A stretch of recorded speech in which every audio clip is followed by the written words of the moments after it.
कभी नोटिस किया है कि जब हम हीलिंग स्टार्ट करते हैं या पुराने इमोशंस हमारे अचानक से सरफेस पे आते हैं, इमोशनल ब्रेकडाउन जैसा फील होता है, बहुत रोने का मन करता है और लगता है कि एकदम से ऐसा क्यों हो रहा है। मैं अगर अपने एक्सपीरियंस की बात करूँ तो जब मैं अपनी हीलिंग कर रही थी, कोई रिचुअल या रेमेडी कर रही थी, तो सप्रेस्ड फीलिंग कभी कभी धीरे धीरे या फिर कभी एकदम से सरफेस पे आ जाते थे।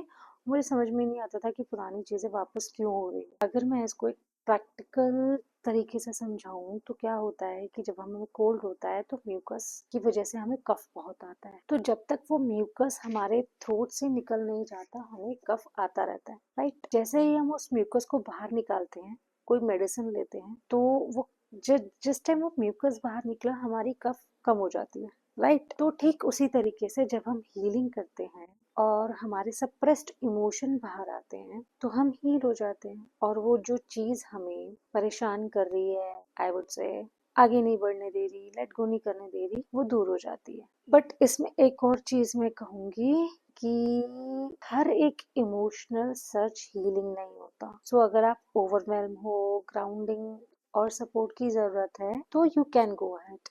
हीलिंग सिर्फ रिलीज नहीं करती है, इंटीग्रेशन भी करती है। तो अगर आप हीलिंग ले रहे हैं या हील हो रहे हैं या कोई चीज लेट गो कर रहे हैं, कोई रिचुअल कर रहे हैं, कोई रेमेडी कर रहे हैं और आपको ये सब चीजें फील हो रही है कि रोना आ रहा है, पुराने सप्रेस्ड इमोशन एकदम से ऊपर आ रहे हैं, पुरानी सारी चीजें रिकॉल हो रही हैं, तो इट्स ओके, वो आएंगी एंड आपका इमोशनल ब्रेकडाउन होगा and you will be a better person after that. Hope it helps.